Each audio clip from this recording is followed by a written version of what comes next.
오늘 본문 빌립보서 3장 7절로 21절까지를 저와 여러분이 번갈아 한 절씩 교독하시겠습니다. 그러나 무엇이든지 내게 유익하던 것을 내가 그리스도를 위하여 해로 여길 뿐더러 또한 모든 것을 해로 여기는 내 주 그리스도 예수를 아는 지식이 가장 자상하기 때문이다. 내가 그를 위하여 모든 것을 잃어버리고 배설물로 여기는 그리스도를 얻고 그 안에서 발견되려 하느니 내가 가진 의는 율법에서 난 것이 아니요 오직 그리스도를 믿음으로 말미암은 것이니 곧 믿음으로 하나님께로부터 난 의라. 내가 그리스도와 그 부활의 권능과 그 고난의 참여함을 알고자 하여 그의 죽으심을 본받아 어떻게 해서든지 죽은 자 가운데서 부활에 이르려 하노니 내가 이미 얻었다 함도 아니요 온전히 이루었다 함도 아니라 오직 내가 그리스도 예수께 잡힌 바 된 그것을 잡으려고 달려들어라. 형제들아 나는 아직 내가 잡은 줄로 여기지 아니하고 오직 한 일 즉 뒤에 있는 것은 잊어버리고 앞에 있는 것을 잡으려고 표대를 향하여 그리스도 예수 안에서 하나님이 위에서 부리신 부름의 상을 위하여 달려가노라. 그러므로 누구든지 우리 온전히 이룬 자들은 이렇게 생각할지니 만일 어떤 일에 너희가 달리 생각하면 하나님이 이것도 너희에게 나타내시리라. 오직 우리가 어디까지 이르렀든지 그대로 행할 것이라. 형제들아 너희는 함께 나를 본받으라. 그리고 너희가 우리를 본받은 것처럼 그와 같이 행하는 자들을 눈여겨보라. 내가 여러 번 너희에게 말하였거니와 이제도 눈물을 흘리며 말하노니 여러 사람들이 그리스도의 십자가의 원수로 행하느니라. 그들의 마침은 멸망이요 그들의 신은 배요 그 영광은 그들의 부끄러움에 있고 땅의 일을 생각하는 자라. 그러나 그의 신이권은 하늘에 있는지라 거기로부터 구원하는 자 곧 주 예수 그리스도를 기다리노니. 함께 읽겠습니다. 그는 만물을 자기에게 복종하게 하실 수 있는 자의 역사로 우리의 낮은 몸을 자기 영광의 몸의 형체와 같이 변하게 하시리라. 아멘. 기도하시겠습니다. 하나님, 저희를 온전하고 통합되고 포괄적인 영성을 가지고 그리스도께서 우리 삶의 모든 영역에 통치하시며 우리 삶의 중심이 되셔서 우리를 다스리시고 우리의 삶이 단순한 육신의 생명으로가 아니라 우리 안에 생명 되신 예수 그리스도께서 우리 안에서 그분의 삶을 사시고 그분의 언행 심사를 가지고 행하시는 놀라운 신자의 삶이 되게 하여 주시옵소서.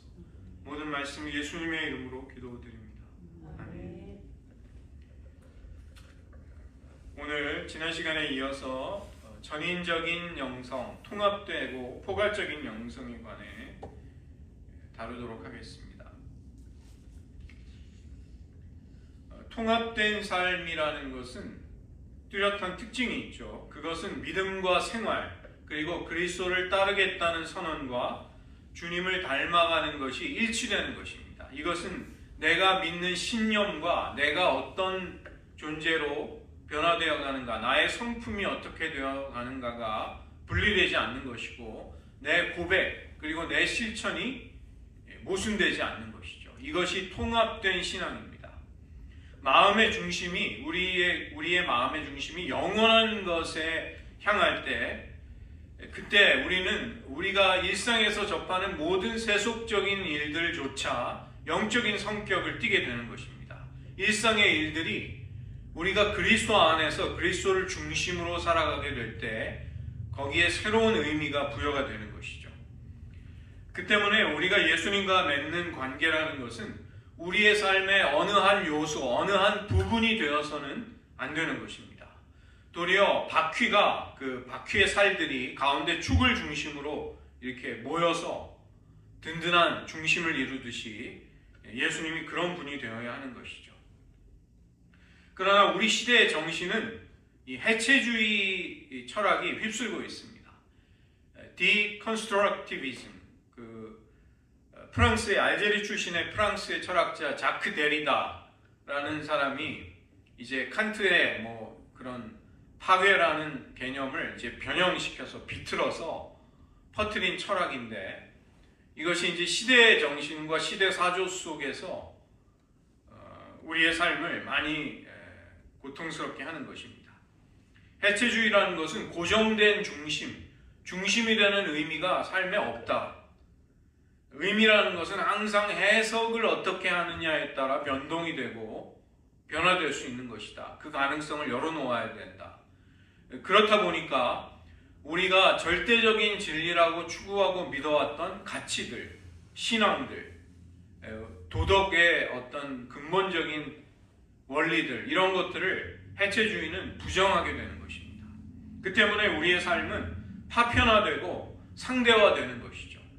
이런 시대 정신이 우리의 삶을 휩쓸고 있는 것입니다. 우리가 지금 미국에 살면서 미국이 끔찍하리만치 이렇게 타락해가고 변질되어 가는 것을 볼 때 PC주의라든가 뭐 그런 위선적인 가치관들이 왜 이렇게 위력을 발휘할까? 그게 이제 시대 정신과 사조를 장악하기 때문에 그런 것입니다. 문제는 우리의 헌신, 우리의 믿음이 이런 세상의 흐름과 물결 속에 깎여나가고 희미해지고 약해진다는 것이 우리의 어려움인 것이죠. 우리의 정체성과 가치와 전통적인 시각들을 마치 집어삼키는 듯한 격렬한 변화가 우리의 시대를 휩쓸고 있습니다. 그래서 이것을 이제 다원화, 플루럴라이제이션, 왜 하나가 중심이 되어야 되느냐, 왜 모든 것의 절대적인 기준이 되는 그런 것들을 왜 주장해야 되는가, 여러 가지 다극화된 가치들, 그런 입장들, 그것을 다 인정해 주라. 이렇게 그런 것들이 공동체, 사회, 그리고 우리 개인에 이제 큰 영향을 주고 있는 것입니다. 그 때문에 현대인들은 어떤 선택을 할 때 선택에 따르는 위험을 어떻게든 피하거나 줄이려는 쪽으로 가는 것이죠. 이것은 신자의 헌신과 신앙의 일관성을 부정적으로 해악을 끼치는 것입니다. 그러나 우리가 그리스도의 종이고 주님을 따르는 자로 부르심을 받았다는 것을 분명히 해야 할 필요가 있습니다.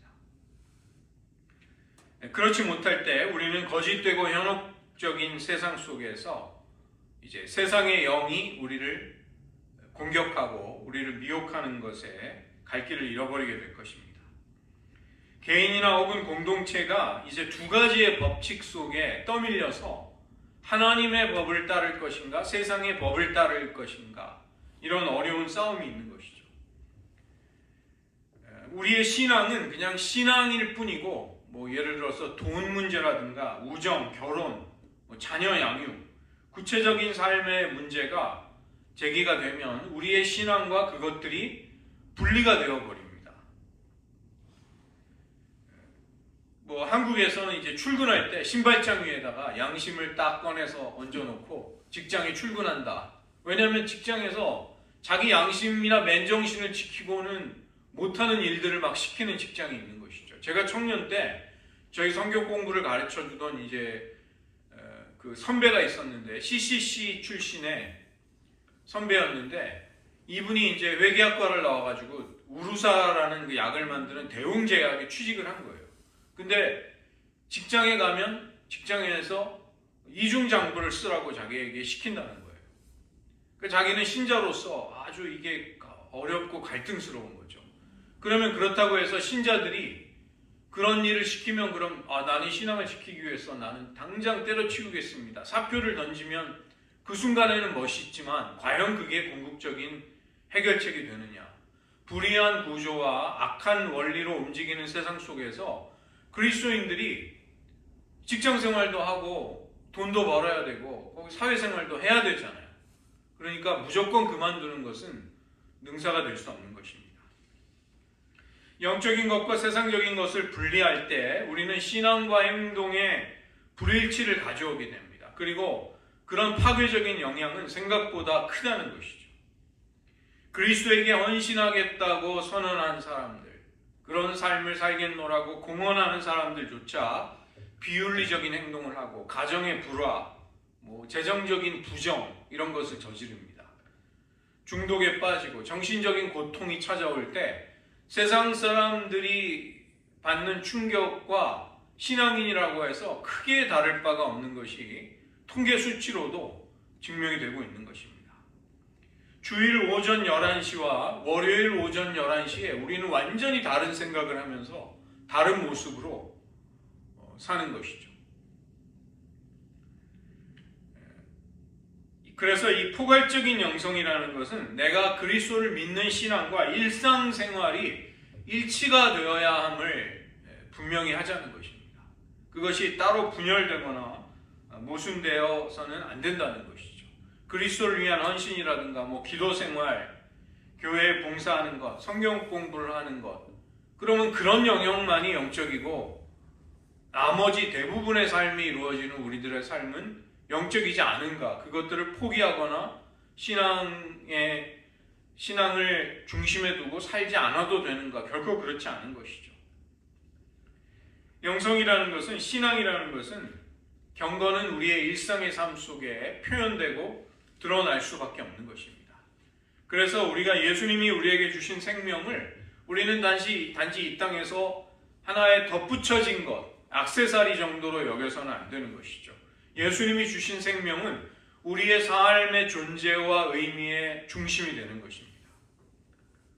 그래서 신성한 것과 세속적인 것을 자꾸만 나누고 이분화하는 것, 이것은 잘못되는 것이죠. 우리의 마음의 중심이 하나님의 나라와 의에 있게 되면 우리가 하는 모든 일들, 먹고 마시는 것들이 영적인 성격을 띠게 됩니다. 그것이 하나님과의 관계 속에서 하나님을 위해서 내가 그것을 해야 되겠다. 우리는 그렇게 임하게 되는 것이죠. 그러나 우리의 마음의 중심이 이 땅의 것, 보이는 것, 영원하지 않은 것들에 쏠리게 되면 우리는 영적인 세계조차 굉장히 세상적인 방법으로 그렇게 다루게 되는 것입니다. 목회나 선교와 같이 영적이라고 분류되는 그런 영역, 그런 업을 가지고 사는 사람들조차 하나님의 나라와 의를 쫓기보다는 무언가 그 어떤 성공에 대한 열망이나 욕구, 아니면 자기에게 주어진 어떤 의무감, 그런 인간적인 명분, 이런 거에 얼마든지 휘둘릴 수가 있는 것입니다. 제가 뉴저지에 있을 때 한 100명 정도 되는 교회 목사님이셨는데 100명, 150명, 제 숫자는 잘 기억이 안 나는데 이 교회가 교회 사이즈보다 규모보다 엄청나게 큰 예배당을 이제 인수를 한 거예요.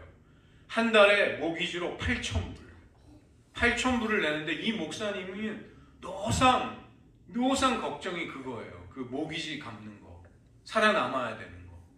그래서 그 큰 유대인 회당을 인수해가지고 거기다 이제 학교를 만들겠다는 거창한 계획을 세웠는데 팬데믹이 온 거죠. 그러니까 이 목사님이 얼마나 고통을 당하는지.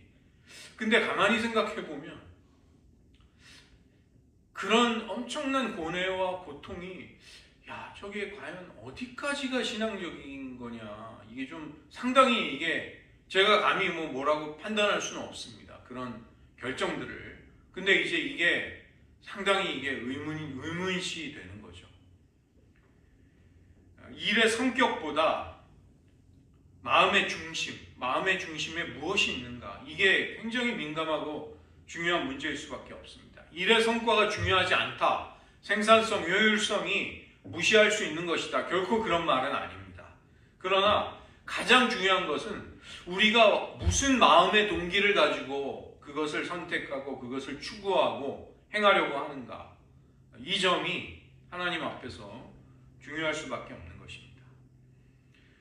고귀한 것이든 일상적인 것이든 영적이든 세속적이든 높은 것이든 천한 것이든 묵상하는 것이든 활동으로서 신앙을 표현하는 것이든 간에 상관없이 하나님의 영광을 위해 모든 것들이 이루어진다는 것은 우리에게 진정한 자유를 주는 것이죠. 그런즉 너희가 먹든지 마시든지 무엇을 하든지 다 하나님의 영광을 위하여 하라. 고린도전서 10장 31절입니다. 제가 아침마다 노숙자들이 이제 버린 쓰레기들을 치우는데 저는 마음이 되게 평안하고 좋아요. 왜냐하면 제가 이제 제 자신을 그렇게 상상하는 것입니다. 난 지금 수도원에 와 있어. 수도원 앞마당을 쓸고 있는 거야. 나는 수도사로. 여기 워싱턴주의 기후가 딱 영국에 비가 부슬부슬 오는 영국 수도원의 기후잖아요. 이제 겨울 시즌이 되면. 그래서 저는 처음에 이사 와가지고 저는 좋더라고요. 근데 저희 아내는 막 너무 힘들어하는데, 저는 이 기후 자체가 좋은 게 아니라 그런 의미를 이제 제 스스로에게 부여한 것입니다. 일상이 소중한 것이죠. 우리의 삶의 많은 것들이, 우리의 일상이 얼마나 신앙과 뗄래야 뗄 수 없이 얽혀 있는가. 에베소서 4장 25절로 29절을 제가 읽어드리겠습니다. 그런즉 거짓을 버리고 각각 그 이웃으로 더불어 참된 것을 말하라. 이는 우리가 서로 지체가 됩니다. 분을 내어도 죄를 짓지 말고 해가 지도록 분을 품지 말고 마귀로 틈을 타지 못하게 하라. 도적질하는 자는 다시 도적질하지 말고 돌이켜 빈궁한 자에게 구제할 것이 있기 위하여 제 손으로 수고하여 선한 일을 하라. 무릇 더러운 말은 너희 입 밖에도 내지 말고 오직 덕을 세우는 데 소용되는 대로 선한 말을 하여 듣는 자들에게 은혜를 끼치게 하라. 보시면 진실, 분노, 수고와 나눔, 우리의 언어 생활, 우리의 보통 평범한 일상이 이런 것들로 다 이루어지는 것이죠. 매일의 삶을 직조하는 시줄과 날줄과 같은 것들입니다. 우리는 대부분의 시간을 자녀 양육, 운전하고 서류를 작성하고 전화통화하고 설거지하고 고지서를 납부하고 잡초를 깎고 가족이나 친구들과 대화를 보내는 반복되는 일상의 일들을 보내면서 보내는 것이죠. 여러분 교회 나오시고 이렇게 예배에 참석하시는 시간보다 압도적으로 많은 시간을 세상 가운데에서 예수님과 어떻게 동행하는가를 통해 여러분의 신앙인됨을 표현하면서 살아가고 계시는 것입니다. 그 때문에 일상에서 어떠한 활동을 하며 살아가는가, 그것이 여러분이 가지고 있는 소망과 정체성을 그대로 드러내는 가장 중요한 삶의 영역이 되는 것이죠.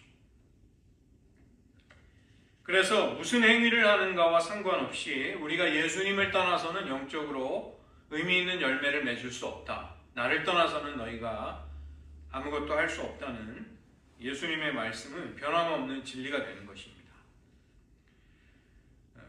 요한복음을 보면 그 사람들이, 예수님 주변의 사람들이 영적인 세계를 놓침으로써 엉뚱한 오해를 하는 모습이 많이 나옵니다. 니고데모 같은 사람, 존경을 받는 랍비, 산헤드린 공회원이었죠.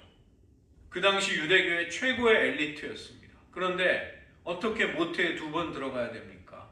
이 거듭나는 것을, 영적인 세계를 이해하지 못할 때 그는 모태로 다시 2번 들어가야지 2번 태어날 수 있다, 거듭날 수 있다, 이렇게 생각을 하는 것입니다.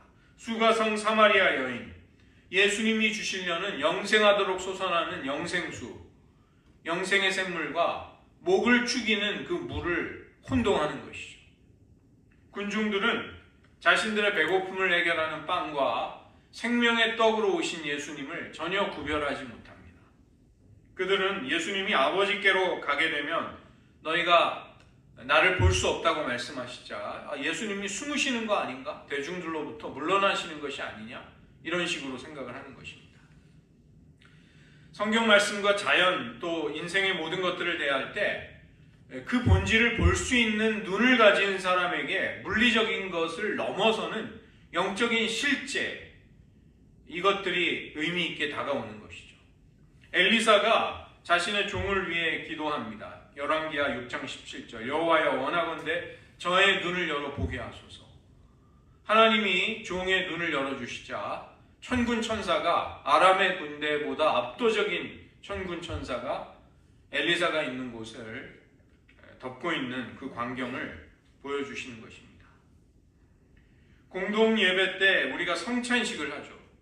성찬은 일상의 식사입니다. 그런데 그것이 예수님에 의해서 거룩한 세크라멘트로, 예전으로 지정이 되자 영적인 은혜의 통로가 되는 것입니다. 평범한 것이 특별한 것으로 바뀔 수 있는 것이죠. 우리는 인생의 감동적이고 역동적이고 감동을 주는 그런 삶의 순간들과 영역보다는 대부분 훨씬 더 많은 영역을 사소하고 단조로운 일상을 살아가면서 보내고 있는 것입니다. 그래서 어찌 보면 감사할 것이 잘 발견이 되지 않는 그런 일상의 경험 속에서도 예수님은 우리에게 순종과 믿음을 요구하고 계시는 것이죠. WWJD, What would Jesus do? 찰스 셸던이라는 사람이 쓴 소설의 제목이기도 한데, 이제 동부에서는 이제 그런 상징물들을 이렇게 몸에 차고 늘 예수님처럼, 예수님이 하신 것처럼 우리가 살아보자, 이렇게 하는 운동들이 있었습니다. 근데 저도 해봤는데 이게 어려운 게 뭐냐면, 예수님이라면 어떻게 하셨을까까지는 생각할 수 있는데 예수님처럼 못하겠는 거예요. 그래서 이게 너무 힘들다, 이게. 저는 이제 그런 괴리를 많이 느꼈는데, 예수님은 예수님조차 내가 스스로 아무것도 하지 아니한다. 나는 항상 아버지의 기뻐하시는 일을 행하기 때문에 내가 하는 일이 의롭다. 이렇게 말씀하시는 것입니다. 사소한 일상 속에서 성령님과 동행할 때 우리는 아버지를 기쁘시게 하는 삶을 비로소 살아갈 수 있는 것이죠. 여러분의 부르심이 파트타이머가 아닙니다. 나는 오늘은 오후 1시부터 3시까지 주님과 동행해야 되겠다. 남은 시간은 좀 자유롭게 살아야 되겠다. 어느 누구도 우리는 그렇게 부름받은 사람이 없습니다. 우리 모두는 다 풀타임 제자로 부름을 받은 사람들이죠.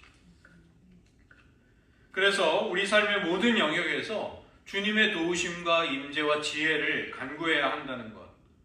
그것은 신자로서 굉장히 기본적인 태도인데 우리는 놓칠 때가 많은 것이죠. 예수님은 놀랍게도 완전한 하나님이시면서 완전한 인간이셨기에 그분에게는 속죄와 기쁨, 두려움과 사랑, 믿음과 의심, 헌신과 노동, 특별한 것과 일반적인 것, 이 모든 인생의 모든 것들이 그분에게는 의미 있고 소중했다는 것입니다. 어떤 것은 어떤 것보다 중요하지 않으니까 제거해버리거나 버려도 된다. 그런 것이 예수님께는 없었던 것이죠. 상업과 예술, 교육, 정치, 가족, 슬픔과 기쁨, 과학과 사회생활, 이러한 모든 영역, 이 모든 영역이 사실은 중요한 것입니다. 왜냐하면 예수님께서 이 땅에 우리들의 삶의 본질 속으로 성육신 하셨기 때문에 그러한 모든 것들은 소중하고 의미를 가지는 것이죠. 그래서 우리는 모든 일에, 모든 순간에 기도로서 임하고 하나님을 의지하면서 살아가고 이런 것을 훈련하고 그런 능력을 키울 필요가 있습니다. 우리가 일하는 직장이 거룩하게 될 때 우리의 일상은 하나님의 처소가 될 수 있습니다. 우리가 기도 가운데 모든 관계에 임하면 가족이나 직장 동료, 친구들, 사회에서 만나는 사람들, 또 우리 동료 신자들과의 관계 속에서 우리는 보다 더 주님의 성품으로 덜 이기적으로, 헌신적으로 그렇게 관계를 맺고 살아갈 수 있는 것이죠. 그래서 하나님 나라의 삶이라는 것은 세속적인 것과 신성한 것이 구별이 되고 구분이 된다기보다 그러한 모든 것들이 그리스도 안에서 연결이 되고 통합이 되고 서로 어우러지고 조화를 이루게 되는 것입니다. 그때 우리는 제사장으로 섬길 수 있는 것이죠. 그것이 하나님이 우리를 두신 곳이 어디든, 직장이든 가정이든 사회 속이든 우리는 거기에서 왕같은 제사장으로 하나님의 택하신 백성으로 그분의 소유된 나라로 그렇게 살아갈 수 있게 되는 것입니다. 그러나 우리들에게도 어려움이 있는 것이죠. 우리의 이런 신앙의 중심을 끊임없이 흐트러뜨리는 유혹과 도전들이 있습니다. 우리가 만약에 세속과 거룩을 자꾸만 나누는 식으로 살아가게 되면 우리는 그 심각한 모순 속에 빠지게 됩니다. 예를 들면 물질주의가 굉장한 매력으로 우리의 마음을 잡아끕니다. 그러나 그 성공과 물질을 우리의 삶의 의미와 목적으로 추구하게 되면 우리는 얽매이게 되는 것이죠. 물질을 추구하지 말라는 것은 절대로 아닙니다. 물질이 필요하니까 우리는 돈을 벌어야죠. 물질 자체가 우리를 묶어 놓는 것이라기보다 그 물질이 불러일으키는 여러 가지 우리의 이 감각적인 것들, 그 매력들, 그런 것들이 이제 우리를 점점, 우리의 시간과 에너지를 점점 잡아먹게 되는 것이죠. 그래서 이 교묘한 물질주의, 만몬의 힘은 우리의 삶의 의미와 우선순위를 교묘하게 변형시키고 변질시키게 됩니다. 꽤나 부유한 사람들조차 내가 넉넉히 가질 만큼 가졌다고 생각하는 사람이 없습니다.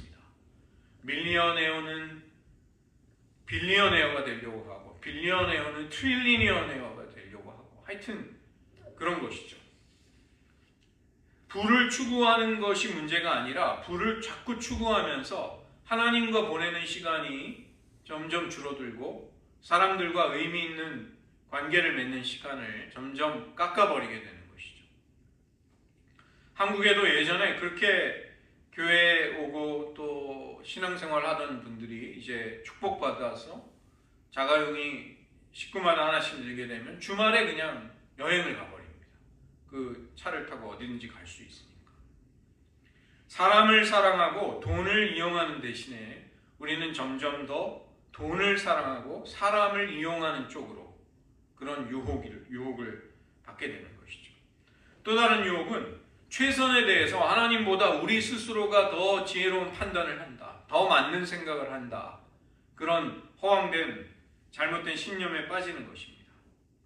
그러나 그렇게 되면 우리가 스스로 행복을 추구한다고 할지라도 우리는 거짓 속에 빠지는 것이죠. 참된 기쁨과 평화의 원천이 되시는 하나님을 떠나서 우리는 결코 진정한 것을 맛볼 수 없는 것입니다. 또 하나 우리의 삶이 통합되지 못하는 이유는 영적인 열정이 부족할 때, 하나님께 순종하는 것이 가치 있다는, 진정으로 가치 있다는 확신이 약할 때 우리는 밀리게 됩니다. 하나님의 이런 부르심에 대해서 영적인 감각을 우리가 늘 선명하게, 믿음의 초점을 분명하게 세우고 있지 못하면 어느샌가 영적인 무기력과 의기소침, 그리고 권태에 우리는 빠지게 되는 것이죠. 또 하나 우리의 중심을 흐트리는 유혹은 하나님보다 사람의 칭찬과 인정을 우리가 갈구할 때 어려움에 빠지게 됩니다. 하나님을 기쁘시게 하는 것보다 사람의 의견이 굉장히 거기에 관심이 쏠리고 그게 중요하게 될 때 우리의 삶의 중심을 그리스도가 다스리는 주님의 주재권 아래 둔다는 것이 이제 어려워지게 되는 것이죠. 사람의 요구가 우리에게는 더 우선적으로 다가오게 되는 것입니다. 사람들은 자기가 좋아하지도 않고 다른 사람을 기쁘게 할 필요도 없는 것에 돈을 쓰기도 하는 것입니다. 다른 사람의 의견에 집착하면서 교묘하게 우리는 생각을 조작하려고 하고 왜곡하려고 하는 것이죠. 인위적인 허영에 빠져들고, 그러다 보면 내가 누구이고 내가 왜 여기에 있는지를, 하나님의 부르심에 대해, 평가에 대해 우리는 그것을 망각하게 되는 것입니다. 우리의 삶을 지켜보고 계시는 하나님이 우리의 삶의 내용, 믿음의 내용을 만드시는 것이 아니라 우리의 연극을 지켜보고 있는 관객들, 우리를 둘러싼 수많은 사람들의 평가와 의견이, 그것이 자꾸만 우리의 삶을 만드는 기준이 되는 것이죠. 예수님은 요한복음 5장 44절에서 너희가 서로 영광을 취하고 유일하신 하나님께로부터 오는 영광은 구하지 아니하니 어찌 나를 믿을 수 있느냐, 이렇게 말씀하십니다. 그래서 우리는 어린아이와 같은 천진성, 전적인 하나님을 의존하려는 그런 의미에 있어서 childlike, 어린아이와 같이 되어서 이제 하나님의 존재를 받아들일 때, 어린아이는 교만과 허영으로부터 자유롭잖아요. 그런 것을 신경 쓰지 않는 어린아이와 같은 심령이 되어서 하나님이 기뻐하시면 되지, 이렇게 거기에 자족하고 만족할 수 있는 사람으로 우리는 서야만 하는 것이죠. 저희 아하스왕 이사야서 살펴보았지만 굳게 믿으면 굳게 설 수 있다. 그 표징으로서 임마누엘을 주시잖아요. 그래서 흔들림 없이 하나님을 온전히 신뢰하라. 하나님은 계속 우리에게 그 믿음을 요구하십니다. 그래서 우리가 우리의 인생과 행복을 지배할 것인가, 아니면 모든 좋은 것을 주시는 빛들의 아버지, 하늘 아버지를 바라볼 것인가, 우리는 그런 갈림길에 놓여 있는 것입니다. 그래서 주님을 신뢰한다는 것, 이것은 굉장히 능동적이고 적극적인 것이죠. 사람을 위해서가 아니라 하나님을 위해서 나는 탁월함으로 최선을 다해서 일을 하고, 또 결과를 또 다시 한번 하나님의 손에 맡겨드릴 수 있는 것이죠. 세 번째는 하나님의 눈으로 우리들의 삶을 바라볼 줄 알아야 하겠습니다. 배가 난파가 돼서 태평양의 작은 섬에 세 남자가 이제 표류를 하게 됐습니다. 그냥 이야기의 우화인데 기적적으로 병 하나가 그 섬에 떠밀려 왔습니다. 한 사람이 그 병을 집어서 마개를 뽑아들자 요정이 나타나서 세 명의 사나이들에게 각각 소원 한 개씩을 들어주겠다고 했습니다. 첫 번째 사나이가 소원을 이야기했습니다. 저는 당장 이 섬을 떠나 제 가족과 친구들 곁으로 가고 싶습니다. 순식간에 그 사람이 사라지면서 그가 원하는 곳으로 갔죠. 두 번째 남자도 똑같은 소원을 이야기했습니다. 그런데 세 번째 남자가 그 병을 집어들고서 이렇게 말했습니다. 저는 저랑 함께 있던 친구들이 가서 너무 외로워요. 제 친구들을 좀 돌려보내주세요. 말짱 도루묵이 된 것입니다. 우리가 하나님의 눈으로 인생을 보지 못하면 우리의 관점이 왜곡이 됩니다.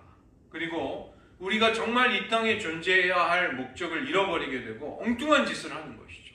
거기 있지 말아야 할 곳에 있는다거나 있어야 할 곳에 있지 않는 식의 삶을 자꾸만 살게 되는 것입니다. 그리스도가 우리 삶의 중심이 될 때, 그때라야 만물은 영적인 의미를 가지고 통합되고 조화를 이룰 수 있게 됩니다. 영혼을 향해서 온전한 삶, 전인적인 삶을 어떻게 사는 것이 가능한가? 그리스도가 우리의 삶의 중심이 되실 때 그것이 가능해지는 것이죠. 가장 고귀한 소망, 우리가 하나님과 관계를 맺고 있기 때문에 우리의 가장 고귀한 소망은 그 하나님을 더 깊이, 더 친밀하게, 더 풍성하게 인격적으로 아는 것입니다. 사도 바울이 바로 바라던 바였습니다. 오늘 3장 10절 말씀, 내가 그리스도와 그 부활의 권능과 그 고난의 참여함을 알려하여 그의 죽으심을 본받아. 여기 알고자 한다는 것은 기노스코, 인격적으로 깊이 알기를 원하는 것이죠. 사도 바울의 마음에 그가 끊임없이 갈구했던 지식은 예수님을 인격적으로 깊이 아는 그 사귐, 그 경험으로부터 오는 지식이었습니다. 하나님은 우리가 마음과 목숨과 뜻을 다해 하나님을 사랑하라고 그 사랑을 요구하시는 것이죠. 우리가 그 인격적이신 하나님을 알아가고 그분의 선하신 뜻과 우리의 생애를 향하신 목적을 추구하고 하나님의 성품을 아는 데에서 계속해서 자라가지 못한다면 내가 지금 왜 여기 있는가? 왜 여기 존재하는가? 이것에 대한 대답을 하지 못하게 됩니다. 빌립보서 3장의 사도 바울의 관심은 법이나 규칙이나 종교의식이 결코 아니었습니다. 인격적이신 그리스도, 그리고 그분과의 사귐, 그분과의 깊은 친밀한 관계, 그는 그것을 간절히 원했던 것이죠. 그리스도를 아는 지식에서 자라간다는 것, 그분의 부활과 부활의 권능을 알아가는 것만이 아니라 그분의 고난과 죽으심을 더 깊이 알기를 사도 바울은 원하고 있습니다. 그분의 죽으심을 본받는다. 이것은 본질이 똑같아지는 것을 말하는 것이죠. 헬라어로 그렇게 되어 있습니다. 흉내를 내는 것이 아니라 주님의 죽으심을 본받는다는 것은 예수님의 죽으심의 본질이 사도 바울의 삶 속에서도 동일하게 이루어지는 것입니다. 갈라디아서 2장 20절은 그 사실을, 그 진리를 생생하게 묘사하는 것이죠. 내가 그리스도와 함께 십자가에 못 박혔나니 그런즉 이제는 내가 산 것이 아니요 오직 내 안에 그리스도께서 사신 것이라. 이제 내가 육체 가운데 사는 것은 나를 사랑하사 나를 위하여 자기 몸을 버리신 하나님의 아들을 믿는 믿음 안에서 사는 것이다. 그냥 육체적인 생명으로만 사는 것이 아니라는 것입니다. 믿음으로 살고 있는데 그것은 내 안에 그리스도께서 그분의 생명으로 살아가시는 것이다. 그리고 그러한 삶은 내가 그리스도와 함께 십자가에 못 박혔기 때문이다.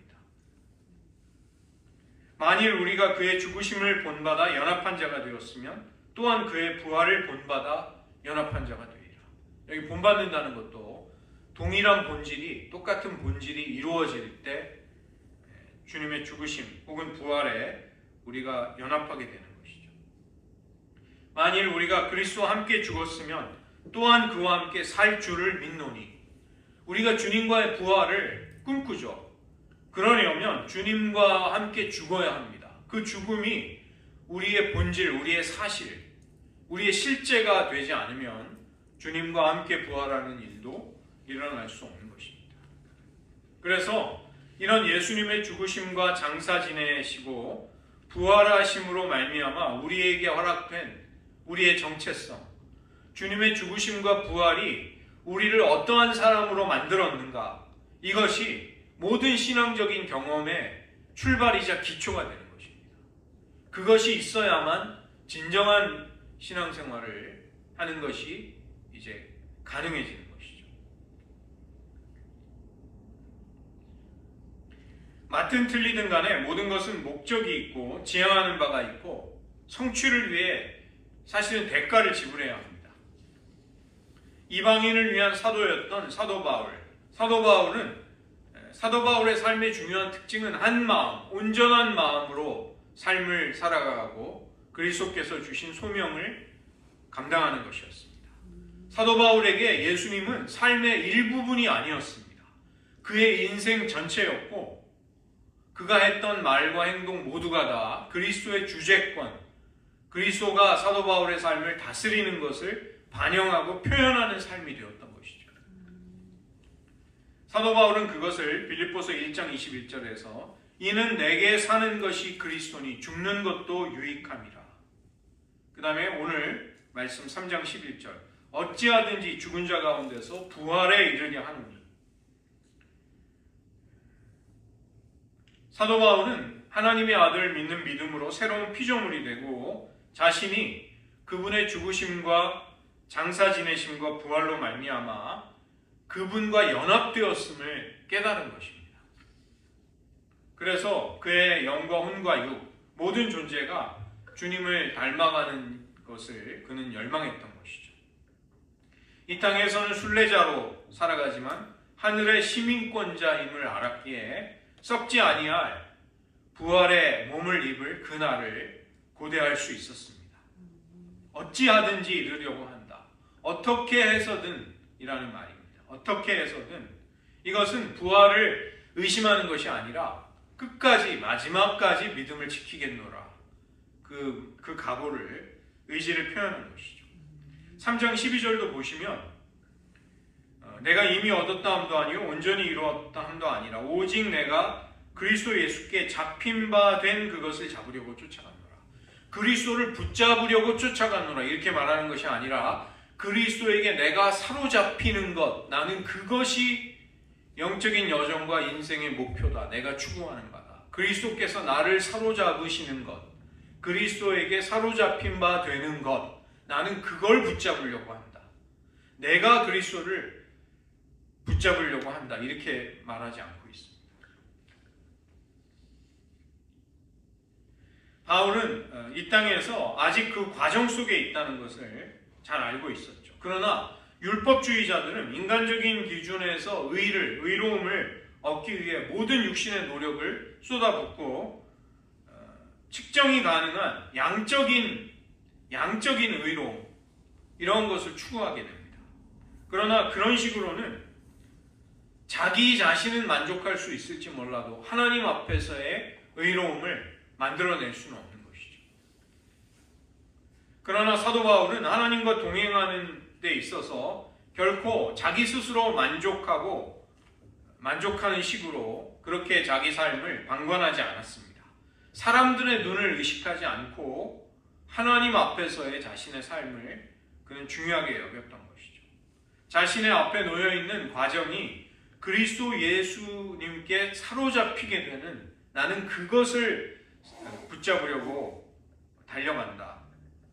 그의 삶을 압도했던 열정, 그것은 예수님을 알아가고 닮아가고 마지막까지 육신의 노력이 아니라 성령의 능력으로 나는 그 삶을 살아가고자 한다.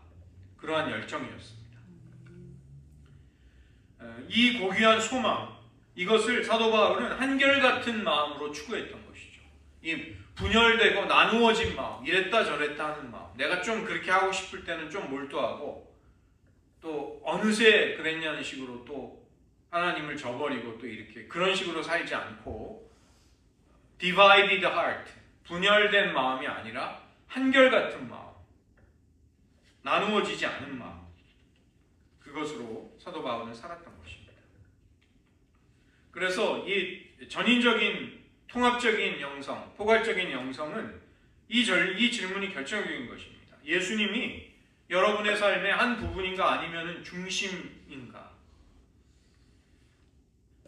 이것을 성경적으로 바꾸지 않고는 주님과 동행하는 것이 대단히 어렵습니다. 주님은 우리가 그렇게 함부로 만홀히 경솔히 대우할 수 있는, 여길 수 있는 분이 아니죠. 하나님은 만홀히 여김을 받을 수 없는 분이십니다. 우리가 주님을 우리의 삶의 중심에 두고 살아가지 못하게 되면 우리의 삶은 우리를 둘러싼 문화, 전통, 우리가 속한 그룹, 세상의 왜곡된 가치관, 이런 것들에, 그 다음에 나 자신의 죄성과 욕망, 이런 것에 휘둘리는 사람이 되는 것입니다.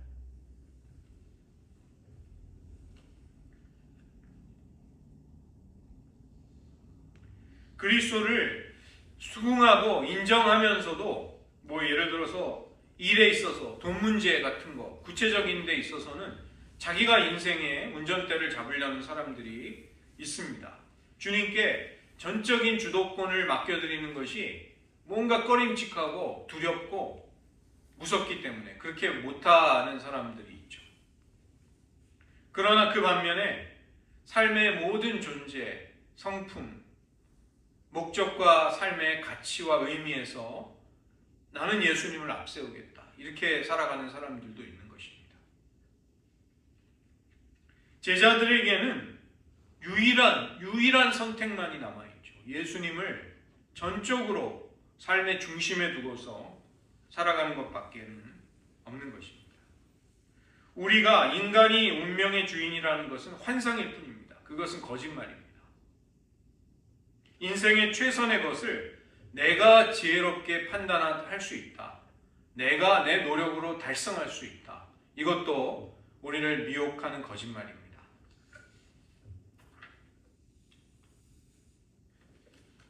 그래서 신자라 할지라도 왼쪽 그림을 보시면 예수님이 인생의 여러 요소들 중에 하나에 불과할 때, 한 부분밖에 되지 않을 때, 이러한 삶은 통합되기가 상당히 어렵습니다. 이 영적인 영역이 커지고 강화될 수는 있지만 삶 전체를 통합하지는 못하는 것이죠.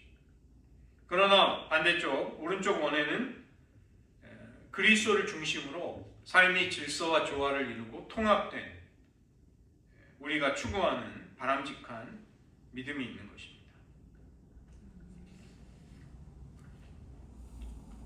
그리스도를 중심으로 우리의 삶을 통합할 수 있는 것이죠.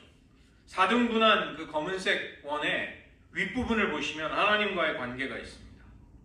하나님과의 관계를 말씀과 기도 가운데 우리는 세워나가는 것이죠. 하나님이 어떠한 분이신가, 하나님에 관한 이미지, 그 다음에 아랫부분이 우리가 우리 자신과 맺는 관계입니다.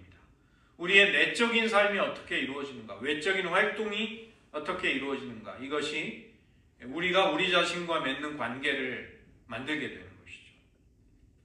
왼쪽을 보시면 세상과의 관계, 세상의 가치 체계들, 사회, 그리고 그리스도를 심지어 모르는 사람들과의 관계들, 이 모든 것들이 포함되어 있습니다. 오른쪽에는 우리가 그리스도의 몸, 교회 생활이라든가 가정 생활, 또 내가 사랑하는 이들을 섬기고 살아가는 삶을 포함하고 있는 것이죠. 그래서 위와 아래가 수직, 하나님과의 관계와 나와의 관계가 이제 수직으로, 왼쪽과 오른쪽이 수평으로 연결이 되고, 그 중심에는 무엇이 있는가? 그 중심에는 예수님의 죽으심과 부활을 통해 우리가 어떠한 사람인가, 신자의 신자됨, 우리의 정체성, 그것이 중심에 있는 것입니다. 오늘 통합적인 영성, 이것은 그리스도가 진정으로 우리의 삶에 있어서 중심이 되고 계시는가, 이 결정적인 문제에 있는 것이죠. 여러분 한번 기도하실 때 한번 여러분 자신을 한번 성찰해 보시기 바랍니다. 우리는, 또 나는, 나 개인은 하나님의 법칙과 세상의 법칙 가운데 무엇에 이끌리고 있는가? 혹시라도 나는 하나님의 원리나 원칙에서 어긋나는 자꾸만 또 그런 약점을 가지고 실족하는 부분이 있는가? 여러분의 마음의 중심이 무엇이고, 혹시라도 세속과 거룩을 우리는 따로따로 이런 경우, 이러한 시간에는 거룩하고 아닌 데서는 그러한 거룩이 있지 않다고 생각하는 모순 속에 있지 않은가? 일상 속에서 하나님의 아름다움과 영광을 어떻게 여러분 보고 발견하고 계십니까? 여러분의 초점을 잃어버리도록 여러분에게 압력을 넣는 유혹, 어떠한 것들이 여러분에게는 주로 찾아오시는지요? 사람마다 다를 것입니다. 영육 간의 약점이 다르기 때문에, 성품이 다르기 때문에, 삶의 처지가 다르기 때문에 여러분의 상황 속에 각각 다른 문제들이 있을 것입니다. 그러나 공통적으로 우리가 오늘 사도 바울의 고백을 주목하셔야 할 필요가 있습니다. 3장 10절과 11절입니다. 내가 그리스도와 그 부활의 권능과 그 고난에 참여함을 알고자 하여 그의 죽으심을 본받아 어떻게 해서든지 죽은 자 가운데서 부활에 이르려 하느니. 이것은 사도 바울의 삶의 목표이자 모든 신자, 우리들의 삶의 초점인 것입니다. 우리도 주님의 부활의 권능에 참여하기 위해서 주님의 고난에 더 깊이 들어갈 수 있어야 합니다. 주님의 죽으심을 본받아야 합니다. 흉내를 낸다는 것이 아니라 그 똑같은 본질이 갈라디아서 2장 20절처럼 우리 안에 이루어져야 하는 것이죠. 그래서 우리도 어떻게 해서든지 죽은 자 가운데서 부활에 이르려고 하는 것, 이것이 우리들 신자의 삶인 것입니다. 이 시간 여러분의 마음이 혹시라도 나뉘어지고 분열이 되고 조화를 이루지 못하고 통합되고 있지 못하다면, 하나님, 제 삶에서 이 부분에서 왜 자꾸 온전한 하나됨이 이루어지지 못할까요? 왜 전인적인 신앙에서 실족하는 일이 생길까요? 실패가 왜 일어날까요? 한번 여쭤보시기 바랍니다. 그리고 하나님, 사도 바울처럼 한 마음으로, 나누어지지 않은, 분열되지 않은 한 마음으로 주님을 사랑하며 따를 수 있게 도와주십시오. 우리들의 믿음의 여정에 발걸음을 그렇게 인도해 주십시오. 이렇게 한번 저희들 잠시 기도하겠습니다. 하나님 아버지, 우리들의 삶과 신앙이 모순되고 분열되고 조화를 이루지 못하고 파편처럼 조각나 있을 때를 발견합니다. 그리스도께서 우리의 삶의 중심이 되시고 전부가 되시건만 우리는 그런 주님을 우리의 삶에 때로는 일부가 여기며 소중하게 존귀하게 여기지 못할 때가 있습니다.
것이 그리스도니 죽는 것도 유익하다고 고백하며 어찌하든지 그리스도의 부활에 죽은 자 가운데서의 부활에 이르기를 원하며 그러한 그리스도를 쫓고 있다고 고백하고 있습니다. 하나님 빌립보서의 그 사도 바울의 고백과 신앙을 우리도 본받으며 배울 수 있게 도와주시옵소서. 하나님 우리들의 삶 속에 그리스도께서 마땅히 전부가 되시고 중심이 되셔야 하건만 주님을 때로 우리의 삶의 일부분으로 한 요소로 몰아내는 정말로 신자로 제자로 합당하지 않은 삶을 저희들 반복하며 그런 실패와 불경건이 우리들의 삶에 뿌리 깊게 남아있는 것을 고백합니다. 하나님 용서하여 주시고 어떻게 해야 그런 분열되고 온전한 하나를 이루지 못한 우리의 신앙을 통합시켜서 주님을 사랑할 수 있을지 저희들의 실패와 부족함을 주님 긍휼히 여겨주시고 그리스도께서 우리의 삶의 영역 모든 곳을 다스리시고 통치하시도록 주님의 주재권 아래 우리들을 겸손히 낮추고 주님을 모시며 살아갈 수 있는 저희들 되게 하여 주시옵소서. 그러한 신앙 속에서 주님과의 사귐과 교제와 동행이 더욱 깊어지고 더욱 풍성해지며 주님을 알아가는 큰 기쁨이 저희들에게 넘치게 하여 주시옵소서. 모든 말씀 예수님의 이름으로 기도드립니다.